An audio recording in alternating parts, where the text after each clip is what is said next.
আসসালামু আলাইকুম প্রিয় বন্ধুরা, কেমন আছেন? আজকে বাবুতে প্রথম মাছ পাইছে এইবারকার বছরে, কিন্তু এর আগেও একটা শোল মাছ পাইছিল।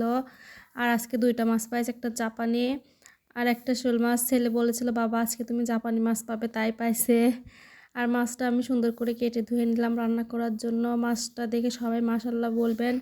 আর আমি অনেক অসুস্থতা থাকার কারণে আমি ভিডিও দিতে পারি না, অনেক কাজ কামও ছিল বাসায়। আর এই যে হলুদ গুঁড়ো মরিচ গুঁড়ো এগুলো দিয়ে সুন্দর করে মাখিয়ে নিলাম।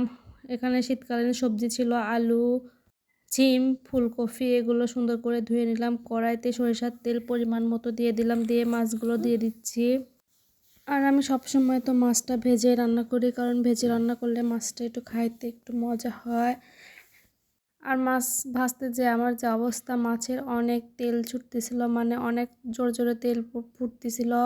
এদিকে যে মাছগুলো ভাজা হয়েছে, কুমড়ি বড়িও কিন্তু দেবো ভাজনা তুলে নেব, মানে পেঁয়াজ, এলাচ আর জিরে এগুলো দিয়ে ভেজে নিয়ে একটু এখানে কাঁচামরিচ, তেল, পেঁয়াজ এগুলো দিয়ে দিলাম, সব রকমের মশলা, হলুদ গুঁড়ো, মরিচ গুঁড়ো, লবণ, ধনিয়া গুঁড়ো, বাটা মশলা এগুলো দিয়ে কিন্তু সুন্দর করে কষিয়ে নিচ্ছে। আর রান্না করতে করতে অনেক রাত হয়ে গিয়েছে।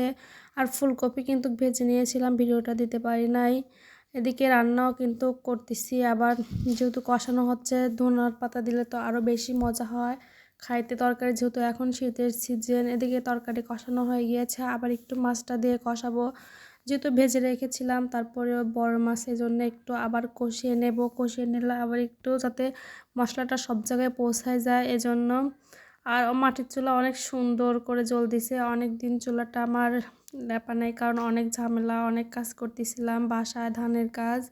এদিকে এই যে রান্নাটা বসিয়ে দিয়েছি, তাই কিন্তু তাড়াতাড়ি হয়ে যাচ্ছে, সুন্দর একটা বলক এসেছে মাশাল্লাহ। আর এই যে ভাজনা এগুলো সুন্দর করে বেটে দিয়ে দিয়েছি। আর এই যে ধনিয়ার পাতাগুলো দিয়ে দিলাম। আর তরকারিতে ধনিয়ার পাতা দিলে একটু বেশি ভালো লাগে, কারণ শীতের সময়। এই যে রান্নার ফাইনাল লুক, আমার রান্নাটা কেমন হয়েছে সবাই কমেন্টে জানাবেন। রান্না শেষ, এখন সবাই খাইতে বসবে, সবাইকে ধন্যবাদ।